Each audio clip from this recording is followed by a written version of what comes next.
as an engineer can ask the client, Mr. Customer, just to make sure we're on the same page, I want to make sure our team is ready. Are you guys going to deploy this in 4, 5 weeks? When are you going to start the project?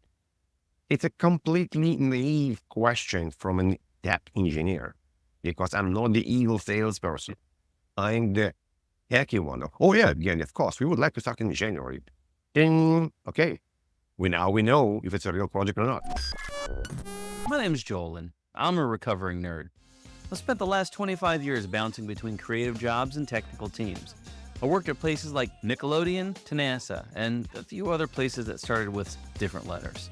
I was one of the first couple hundred people podcasting back in the early aughts until I accidentally became an IT analyst. Thankfully, someone in the government said, "Hey, you're a nerd that talks good," and that spun me off into the world of startups, branding, and marketing, for the same sort of researchers and startup founders that I used to hang out with. Today, I help technical people learn how to get noticed, get remembered, and get results. On Nerds That Talk Good, I want to help you do the same. I talk with some of the greatest technical communicators, facilitators, and thinkers that I know who are behind the big brands and the tech talk that just works. My guest nerd this week is Evgeniy Kharam, who is a consultant, podcaster, author. He's just released a book called Architecting Success: The Art of Soft Skills in Technical Sales. Evgeniy is a seasoned cybersecurity leader. He's currently running his own cyber and media consulting service. He's got a career that went from plugging in firewalls all the way up to VP of architecture at Hertzebet Group. He is a co-founder on 2 cybersecurity podcasts. He advises the Canadian Cybersecurity Network. He has founded a cybersecurity ski and snowboard conference, which I definitely want to talk into. But what we're going to be talking about a lot today is the book that he recently authored and released, which is great. There's a lot of things in here that I wish I had been able to slip into my book, but I will be including it as a reference when I release, because I think it's a great guide. He also offers training, consulting, mentorship, really blending the technical prowess with community and industry engagement. Evgeniy, thank you so much for joining me today. Thank you. I'm definitely very happy to be here today. And I think I like the name Gig That Can Talk, because it's not so straightforward as just take a book and in 24 hours learn something, 48 hours, 72 hours, or whatever it is. It does require a lot of trial and error. It does require a lot of humiliation in some cases, excuse me, but yes, because sometimes you messed up. Sometimes people laugh. Sometimes you like, WTF, why I'm here? Why cannot just be home and do something else?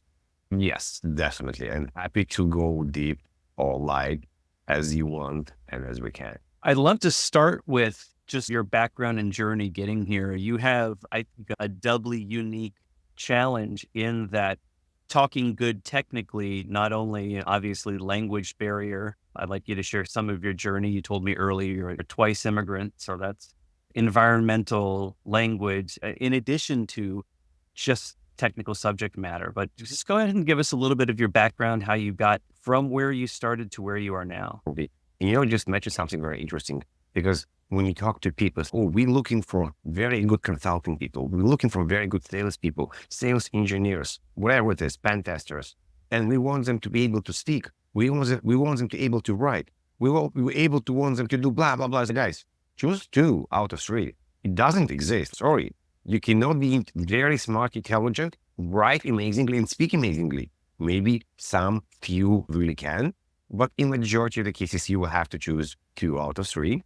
Or figure out where people shine really well. Honestly, I think I'm speaking right. I'm speaking well. I know what I'm talking about. I think I'm very intelligent. I'm a shitty writer.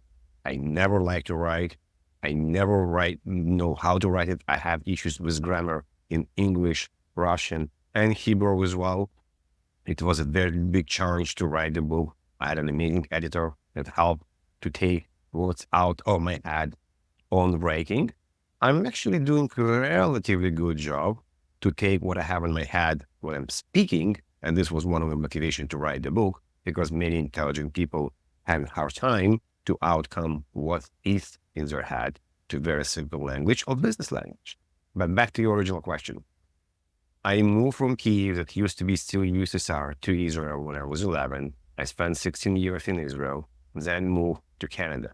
In Israel, I actually did nautical college for many years. I really like water and sea. Then from nautical college, I moved to the Navy and spent 5 years in the Navy. Amazing school. I learned so much. I was a technician there. Think about a garage for cars, but this was a garage for ships when we will come and re-outfit and basically change all the cables, change all the computers. We will do what we call the GPS for the Navy without going into too many details.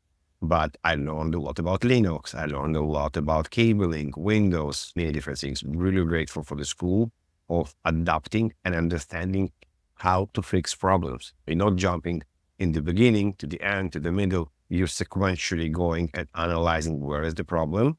And it helped me later on and it's still helping me when I have a problem. How do I approach to a problem to find a solution? It definitely helped me to become a very good firewall engineer later on in my life and later on to adopt many other things as well. After the Navy, that something very important happened in the Navy. I went to learn MCAC 2000 for the people who've been around for a long time. And I learned about Active Directory, DNS, DHCP, and I came to the base. And as stupid as I was trying to hack the admin password, I was trying to understand how it's working. You were learning. I was learning. Yeah, that hands-on learning. Of course, I got a call from the IT department. We're like, dude, WTF, what the hell are you doing? You're like, okay, not a problem. We understand it wasn't malicious, but it's an army. You have to do something. Next week, you're going to do a presentation to a base why it's a bad idea to brute force that admin password. Oh my God, Joe, this was like horrifying experience. And I used to speak very fast and still with my friends. I used to mumble quite a lot. I used to eat the end of the sentence. I went on the stage and I was all shaking. I was rapid. My hands were sweaty. I had no idea what I was talking about, but it was a friendly. People that knew me. I finished the presentation like, dude, this is wrong. Well, no, this is not how it should be. There's something can be done with your life. And fast forward 25 years later, yes, I did quite a lot. We can talk for hours about different trainings, ideas, and what I did to myself to be where I right now, at least. I went to work for Checkpoint and the QA analyst. Was very interesting to go deep on firewalls, very deep, and moved to Canada to work for a company called Horjole Group as a Checkpoint engineer. I had this job. I'm a senior Checkpoint engineer because I'm the only one. But fast forward from 16 people, the company grew to 450. I graduated in 2002, 2.5 years ago. Amazing career there, did a lot from managing people, did a lot of pre-sales, did a lot of managed services pitches. It was like, hey, it's Friday. Can you come to Tuesday to Orlando and present what? I don't know. We'll figure out on the way, but I need to learn it there. Like crazy stuff. And I had the opportunity to literally work with hundreds of vendors. When a sales engineer or sales professional can work for 2, 3, 4, 5, 6, I had this opportunity to work with hundreds, like literally. I had the options to listen how they pitch, listen how they present with them to customers. And we're talking about enterprise customers, we're talking about banks, insurance companies, financial, very big manufacturing. A lot of the knowledge came from there. And doing consulting as well by helping people to improve their cybersecurity posture, cybersecurity program, and tell them what needs to be done. A lot of role playing between me and my teammates, a lot of understanding, and at the same time, immigrant. Guess what? I needed to dial in something that you potentially as native don't need to. I needed to dial in passion. Because my language isn't perfect, because I do have an accent. I have an accent because I mean pronunciate every word correctly. I needed people to understand it on a different level. How it happened, I'm not really sure. I was actually passionate about the texture of the firewall, how does clustering work, like explaining what active SAC and why you should do an active backup. I was actually passionate about that, but it's translated, this passion translated to later on. And I saw almost like catching fire when I'm dialing the passion. We have this expression about the professor in school. We're like, hi, hello, today we'll talk about mathematics. but it might be very exciting. And we're going to spend 3 hours with it. But we're not going to do that. It's not going to happen. There's many different parts. I don't want to talk forever. So It seems like you had the advantage of coming from a technical background and having the technical experience, being paired up with many sales engineers who are stuck in between the technical and the audience and the customer, and then moving into consulting and being right in the den in the thick of it with the customers, hearing their problems. So you've had a very natural arc into that, but the benefit of keeping the passion for the technology alive all the way through, I think, is fascinating. I'm jumping through the book here, and I want to find the one that I tagged on asking the right questions. Here it is, chapter 4, The Power of Questions. I'd love to hear about that. You start with what separates a mediocre sales team from a great sales team. It's not always the pitch or the ironclad closing techniques. Often it's the ability to ask the right questions, which seems to, from a technical standpoint, run counter because I'm the smart person. I need to share what I know to you, and then you will buy it. But sales and persuasion seems to run counter to that. I'd love to know your philosophy on questions and how do you know you're asking too much, maybe? So a couple of things, couple of examples. One, we need to remember that we have a very educated audience. And the last 2 years, even more, because everyone can go to ChatGPT, Bing AI, Gemini, put your company information and maybe your name as well, and in 2 seconds understand, maybe with some persuasion, what the company does. So if you think you're still in the educating state, probably not. Of course, if you just came out of stealth yesterday and there's 2 pages on your website, maybe people know what you do. But if you're working for an established company, it's very easy to understand. Now, what I'm talking here is, you mentioned something before about me being a geek. I am a geek. I like gadgets. And for me, security is still one big gadget. I think this is why policymaking and writing procedures is not something I like to do, because I'm a geek. I like technology. And why I'm mentioning this here, because we have all this compliances check, and I didn't like those because yes, there's the values there, but do you have DNS? Do you do DNS security? Do you have network? Do you have NAC? Do you know how to find vulnerabilities? Does everybody have MFA? This is for me, yes and no question. It doesn't help me to talk to a customer. When we did workshops, and I had the opportunity to do many workshops by myself and with the team, I want the stuff that you don't tell anyone. I want the stuff you'll tell me over a beer or whiskey in the end of the day. So if I ask you, do you have firewalls? Yes. We will ask you, all of them are clusters. You say yes. Still not enough information. I want to ask you, Joe, tell me about your firewall environment. What are the good stuff? What are the bad stuff? Open up to me. If you simplify this, and I like a lot to do metaphors, Joe, what's your favorite color? It is blue. Blue, nice. How does it help me? What's my next question? Why? We'll talk about stories, but stories is me telling you something. What if we are having a dialogue and you telling stories, I'm telling stories, and we're having communication? Joe, can you tell me about your favorite color and why? I'm a big fan of actually the blue that you used on the front of your cover, this deep navy blue, because I don't wear any black. The deepest I go is blue. It's just something with my personality and my personal vibes. I am neither black nor white. I am ivory and blue. Is something happened about white and blue in your journey in life? We're not Right, going to go yeah, to psychology professor right now. When we're talking about open-ended questions and we're trying to understand about your environment, we're trying to understand what's the motivation, we're trying to get the information, and we're trying to open up and let you talk. One of the worst things we want to have on the call is the sales team just talking and doesn't let the customer talk and forget about active listening to shut up. And when the customers start talking, let them talk. Yeah. Yes, if they start to mumble about why bad the weather or something about election or something else, brings them back. But it's your responsibility to do it. Now, it doesn't mean that we don't ask close-ended questions. We are, but not in the discovery phase. The close-ended questions actually, in my mind, are very important and they come with vulnerability.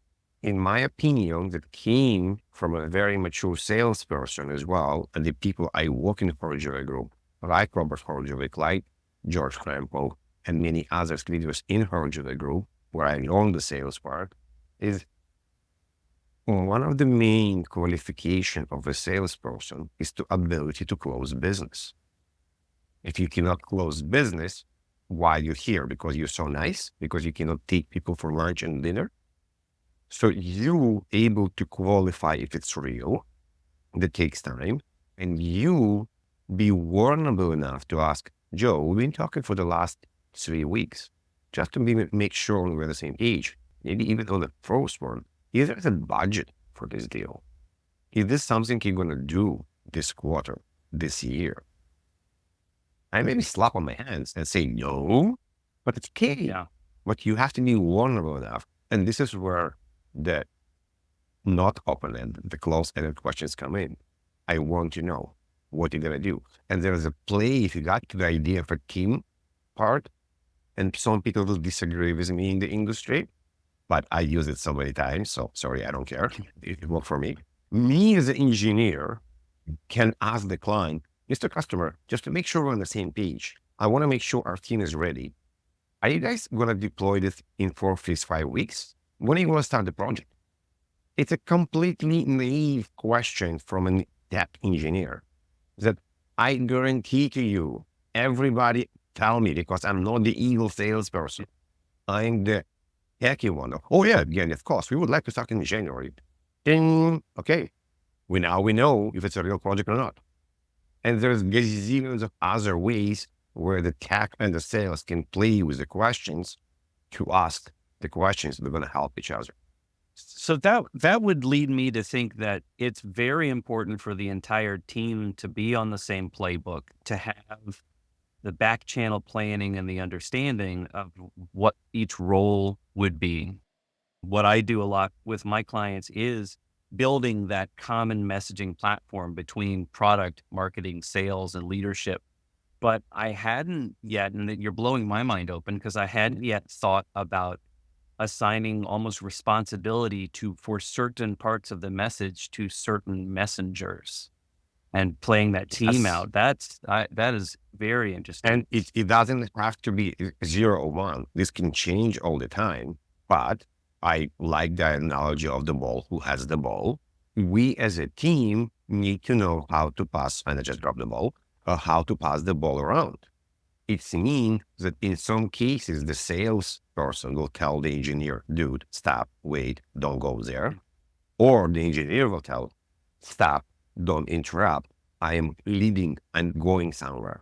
And I did it several times, many times, when I wanted to understand how real or what's happening. And I told the sales, please don't interrupt, bear with me. And my sales team knew that I know what I'm doing and left me alone without interrupting. In some cases, it's me when I'm asking a question or I'm probing the customer and the customer doesn't want to answer or is being quiet, the nice sales engineer will jump in and say, yes, we can, no, keep the silence, keep the pause, let them answer. I didn't ask you to jump. That's why the communication is very important. How you do this? If any of you went to the army, any of you did some kind of exercise, you're right for. Yeah. Okay, we're going to use Slack. We're going to use Teams. We're going to have Google Doc running behind us. Whatever is the communication you decide for yourself. Me and my buddy Dimitri, that we started the podcast together, used to have a WhatsApp running on the side, and we literally will just, because not in the camera, we just say, wait, like to each other. Okay, I'm done. We move away from this. We now have a Google document running on the background because both of us use teleprompters. I have a document on a teleprompter and we can just message there. Hey, I want to ask a question. Wait a second. Bear with me. But we found a way to communicate between ourselves that will work for both of us. Not everybody like multitasking. Not everybody wants to use WhatsApp. And some of my friends mentioned, you don't want the slot to jump in the middle of the presentation. You're sharing your entire desktop. Everybody saw that. Yeah, I've been on those calls before. Gets me thinking about strategies and techniques for building that team. And the idea of the podcast here, Nerds That Talk Good, is for the technical practitioners. How do you feel that a technical practitioner can ingratiate themselves into the sales and marketing group to be invited in to start building that trust? Sometimes we as nerds and geeks think more highly of ourselves, which sets up a barrier. So you talked about that humility and having that vulnerability. But what are some other techniques if you are a technical person and you want to be invited into the room? How do you build that rapport with somebody? So there's few things, and please correct me if I'm going to the right direction with this. I think as a sales engineer, if talking about sales engineering, you need to have accountability on the customer. You're not there just to show how the things are working. It's you and the salesperson together working with the customer. So you're not just there to show the boxes, be the demo monkey. You're there to work with your sales engineer and understand, oh, you know what? I'm going to work with this person, but actually, I think the guy that was on the call is very techy. How about you follow up with him as an engineer instead of me? So you divide and conquer, you're trying to understand. So you take a shared responsibility versus I'm just here to do the demo and I'm done. Not anymore, no longer. That as many different things change. And because the technology becomes so complex, I think it's almost impossible for the salesperson to understand all the nuances. So in many cases, I think the sales engineer doing quite a lot of selling because the salesperson need to make sure all the other things are done well. And right now, this could be legal. This could be third-party management, procurement, that you need to understand all the things. There is no more about, oh my God, you have such a great solution. We'll buy it tomorrow. 6 months after, let me sure our lawyer signed the documents and you guys didn't upload all your SOC 2 compliance reports. There's many other things besides, oh my God, we love this. So this is why the engineering, the technical people need to understand more of the business side, need to understand what's happening. But it's actually double-edged sword because when I'm talking to sales, or when I'm talking to engineers even more, they say, why did they call me on this call? Could I even qualify? Why the salesperson always trying to push for a POC? Why? Like, we're not there. The customer even told us they want the POC. You pushed the POC on them. We didn't even indicate it and understood they're going to have time and people working on this POC. So there is both sides need to understand each other.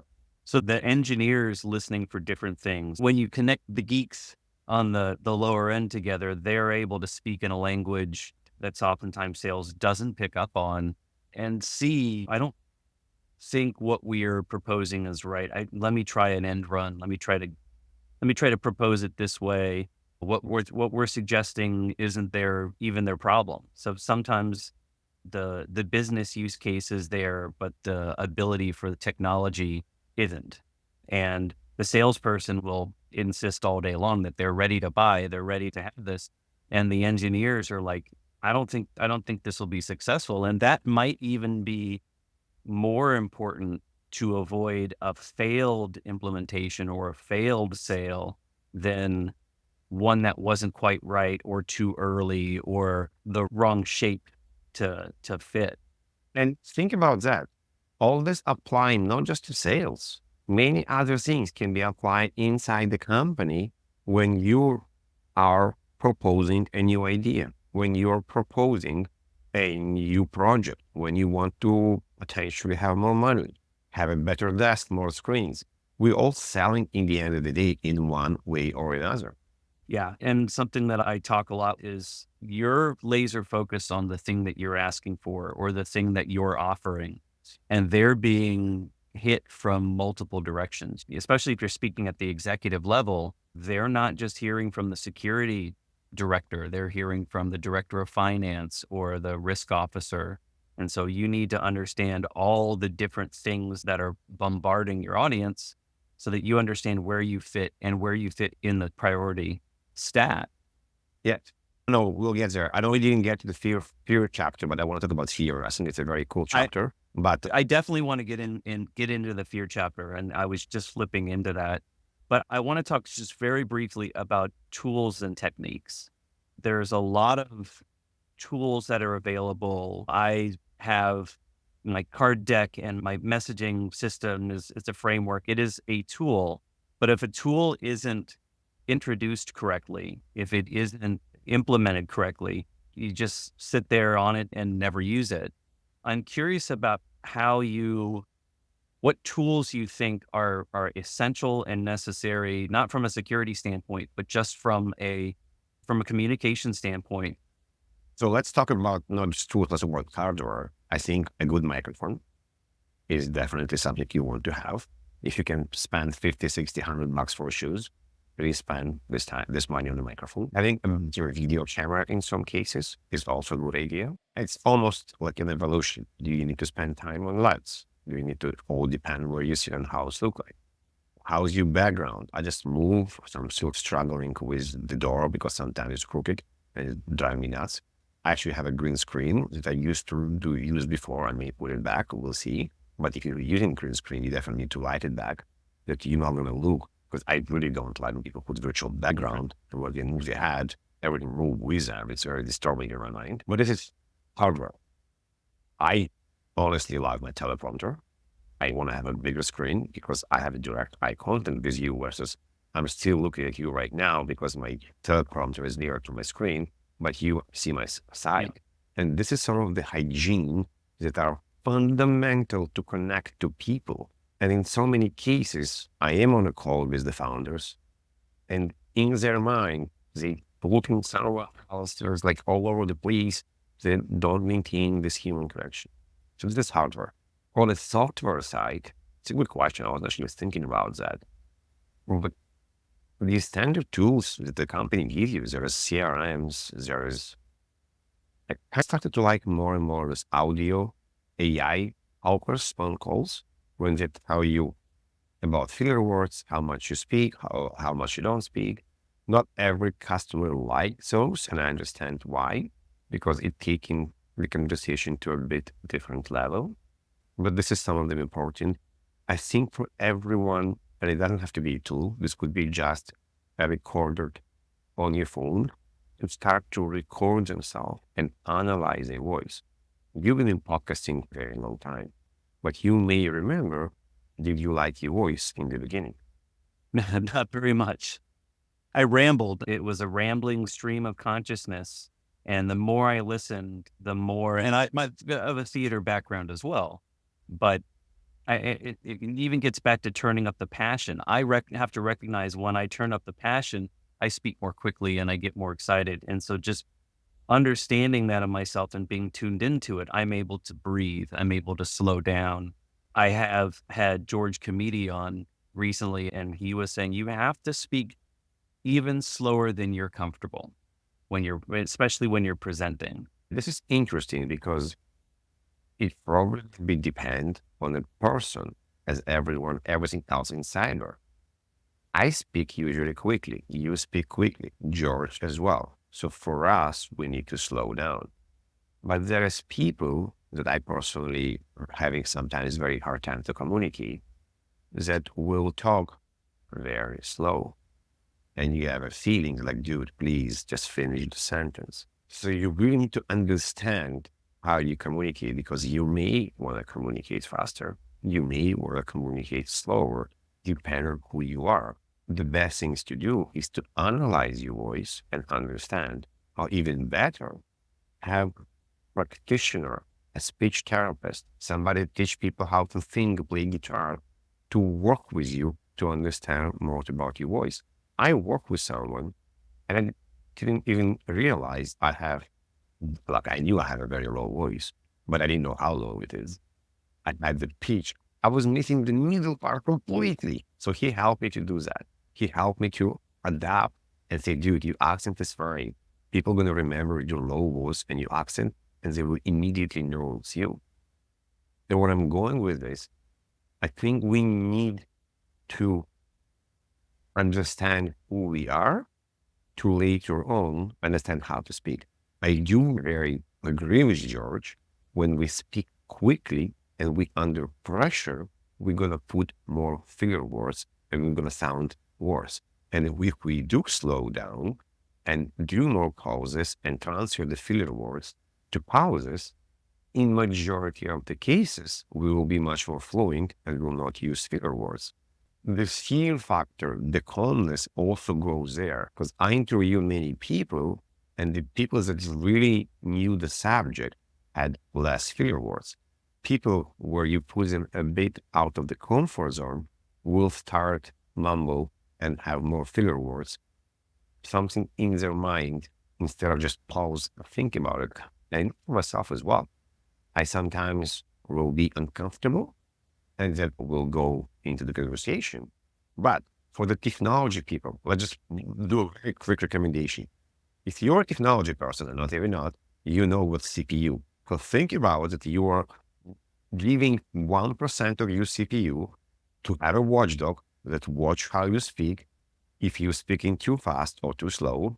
But the main part, every time you want to say, you like, you just pause for a second. And this is the only thing the watchdog does, is watching for you to say, and then just pause. There is something psychological inside our head that basically telling us we need to consistently make sound because we probably sound better for somebody to interrupt. No, if you just do that, and in some cases slow down, you will dramatically see how differently you sound and how many less filler words you're going to have. Guaranteed. Try it. I like the record yourself and be critical, and using some of these tools that can listen, mark, and check for those filler words. I'm doing it right now in my own head. I use Descript to edit this podcast, and it has a function which will just remove the filler words. And I will now be paying attention to, as I improve and as I step through my episodes, how many filler words I have. Maybe I should start a chart. Let's go a bit deeper here because I think it's very fun. So think about that. As a human being, we can focus on several things at the same time, not multitasking. Okay, don't go me on this part. There's no multitasking. Okay, I have twins. There's multitasking. Trust me, we have twins. We can drive a car. We can watch on the street. We can be on the phone. We can shift the gears if you need to shift, and many other things in the same time. But there's 4 or 5 things that we can actually do in the same time. Again, focusing our attention on what we're doing. So if you are so scared or so panicking or stressed about what are you presenting, talking about, your actual focus points are going towards this part. And you're less paying attention on the people you're talking to, the slides, to the information, to the way you communicate. Do you use filler words or don't use filler words?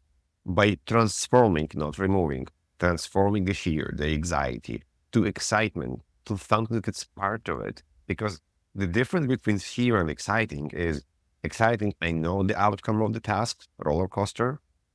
The fear is, I don't know. There's a big steep, I'm on the bike, I have no idea what's going to happen. I may jump and potentially hurt myself. So if you understand that every time we do something out of our comfort zone, we have this fear. Oh, it's actually not fear, this excitement. It's going to be something new. I'm doing this. Great. I know about this. Let's forget about that. And let's focus right now on this. So you're removing one unnecessary part, and now you're focusing on the other things, paying attention to how you communicate, paying attention to how you use your voice, and many other different things. I love that. I've been, again, I was a theater kid. I've been on stage. I've done podcasts and television, and I'm speaking at the Cybersecurity Marketing Convention that's coming up. And which I was there. Yeah, well, we will definitely miss you.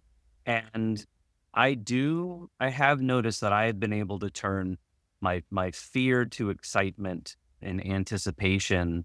And maybe that is something that's come organically to me from being a stage person. For someone who isn't, for someone, maybe it's their first time getting up and presenting, maybe they've been hauled in front of the ship by their superiors because they got hacking the mainframe. Give me a couple tips, practical. Maybe we talk about some of those breathing techniques because it is almost about, like you said, hacking your brain.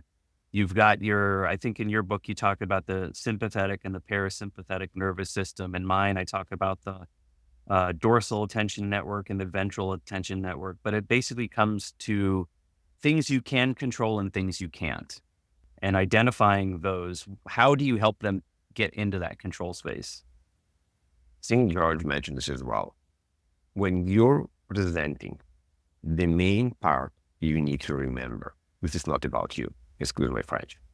You are here to deliver a service for the people that are there. So you are now customer success. And if you're going to pay attention to yourself, you are able to pay attention to the people. You're doing a service for other people. This is one. Second, we're not in Hollywood. So I had this opportunity to work with Robert Hodjovic for many years. And Robert was one of my inspirations as well to see who is very good as a speaking person. And I had many conversations with Robert. Like, Robert, did you do that? Did you do that? Like, no, he was just naked.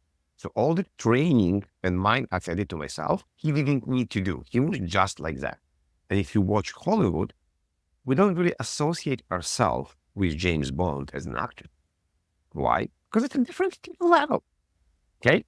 So you as a human being will make mistakes. And guess what? People in a crowd will associate more with you that are human being and doing mistakes versus you being perfect, because they're never going to be perfect. They're never going to be in Hollywood and probably don't want to be in Hollywood. So you being human and owning your mistakes is much better than trying to perfect something. Because trying to perfect something means you want to remember all the notes, all the slides. And if you make a mistake in a note or a slide, you will just stupid. Oh, I did that. No, you just made a mistake. Just move on. That's it. It takes time to say, oh shit, I forgot a slide. I just think was talking about something else. I'm sorry about that.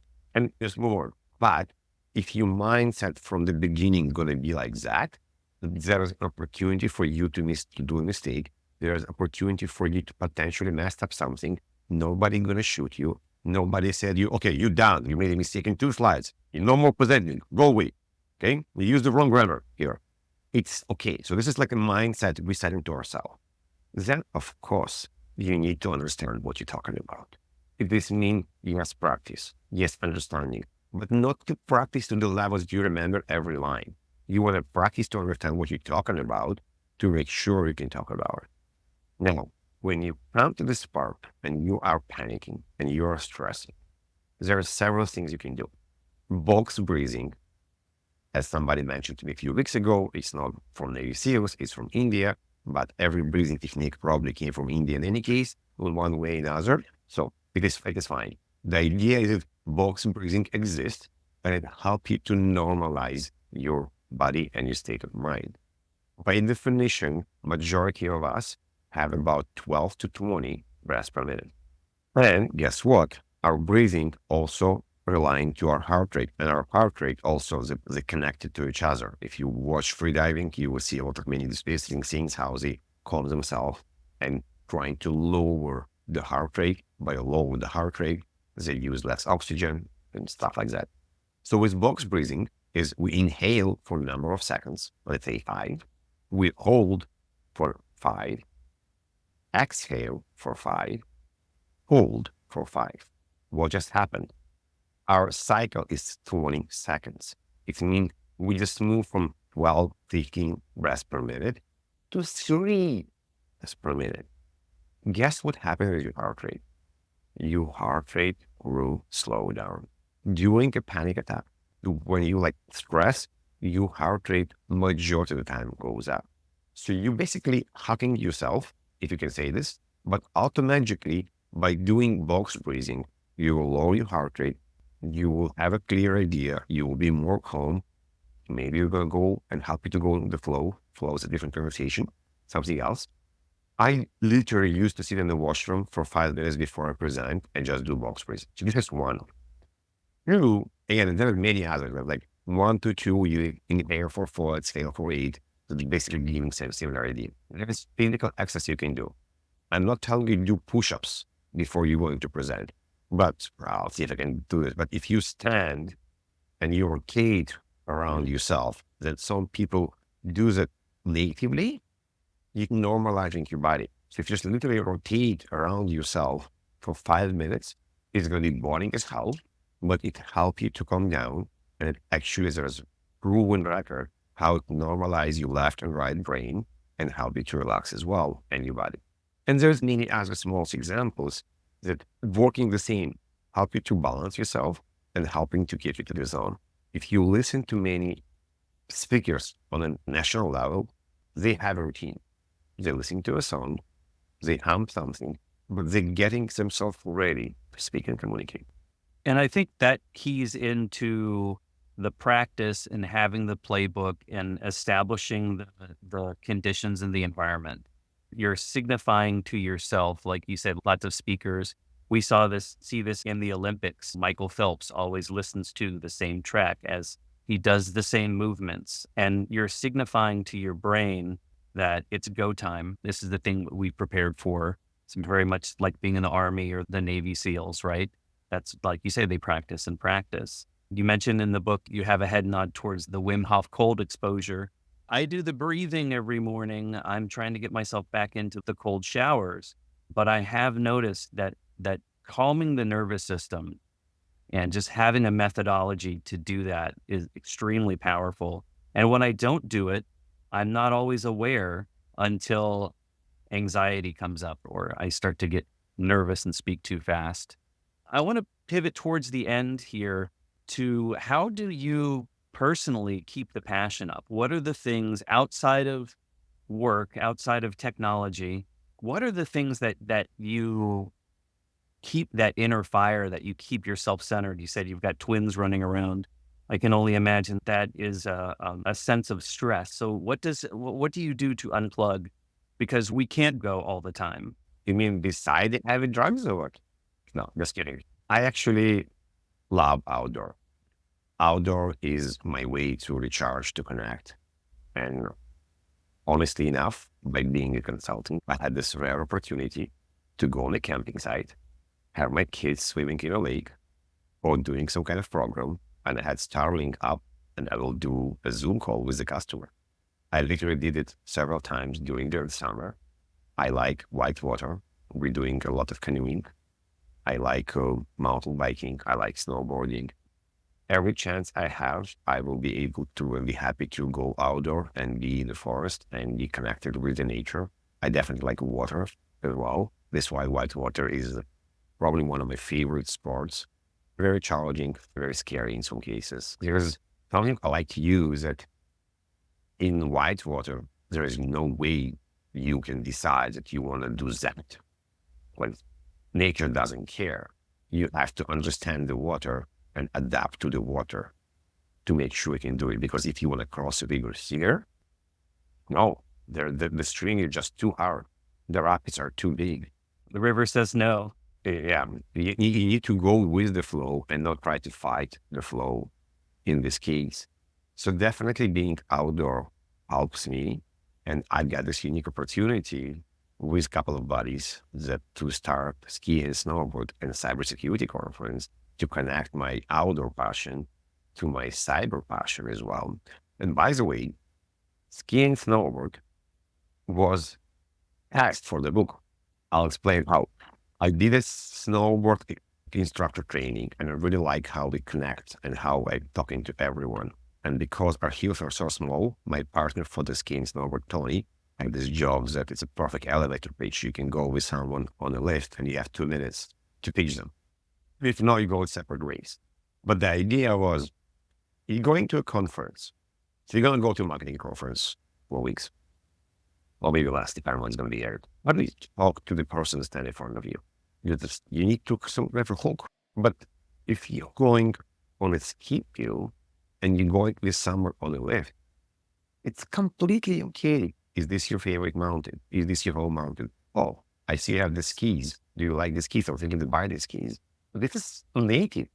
What if we take practitioners in cybersecurity, put them in a place where they will be in a ski and snowboard gear without suits, give them food and some beer, leave them alone. Guess what? Amazing thing will happen. You know what happened?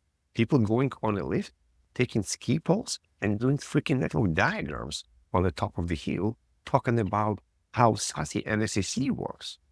And it always blew my mind about, oh, marketing, we really need the number of people going to be there, and we need to know all the context. Wow, just come and connect, talk to everyone. You hear the entire day. The amount of talks is very minimal. You can go and talk to everyone. So this was a very unique opportunity, and it's a very long way to answer your question, how do I connect and how do I keep my passion? I'm seeing so many niche, small little community events coming up. And I think this is where we're headed, even as an industry.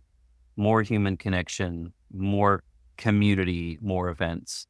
I will keep my eye out for the next one because that sounds, I haven't been on a snowboard in years, but I will. February 27, you're welcome to come. We have rental gear and we have training as well. We're going to have instructors help you learning. That sounds like fun. I want to close just with a closing thought. If you could give one piece of advice to the listeners out there, and again, it's a technical audience, it's people who maybe they have those nerves, maybe they have that fear. You shared some very practical advice on preparing to speak, but maybe just about that mindset. Find the curiosity, just to learn new tools, new AI tools, new language, but also learn about human beings. So be curious enough to get out of your comfort zone and slowly push the boundaries to learn more about others and connect to others. I couldn't have said that better myself. That is so true. We are all people, and we're people talking to people. We just happen to be talking about technology. Thank you so much. This has been an absolute pleasure. Hopefully I'll be able to make it up there for the ski trip. We're just 2 weeks away from the Cybersecurity Marketing Conference in Philly, December 8th through 11th. Go to cybermarketingconference.com. If you want links to the resources mentioned on the show, head on over to the episode page. And for information on booking a message therapy workshop, getting your hands on the message deck, to check out my upcoming book, or just buy me a coffee, go to nerdthattalksgood.com/podcast. Until next time, remember, you don't have to speak well. You only got to learn how to talk good.